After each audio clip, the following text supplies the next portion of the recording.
Now, you and Richard had a few run-ins. You didn't always see eye to eye. I just sort of, Well, later on in the tour, I became Richard's company commander. So now he's still platoon leader, and he's reporting to me. And he always had that attitude. He had that tough guy attitude. Even though he was really short, he was always really tough looking and always very outspoken and a forceful individual.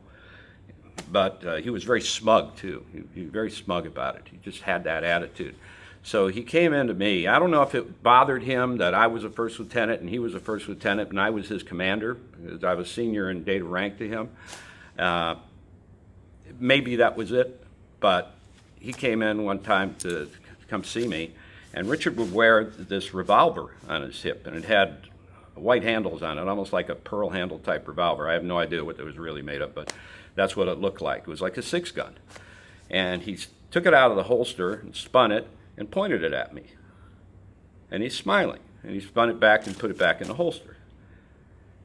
And then he does it again. Now, we haven't really said a word to each other up to this point. He does it again and points the gun at me.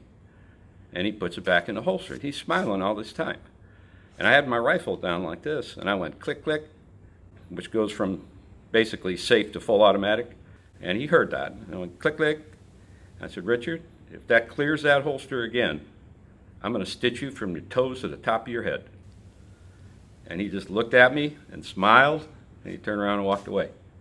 He never said a word during that whole encounter. I was the only one that talked. why do you think he did that? Get a reaction from me. He wanted to see what I'd do, see if he could scare me. Yeah, It's kind of an alpha male type thing. right. Yeah, can I scare this guy? Because even though he's my commanding officer, maybe I can get a leg up on him. But he was just testing me.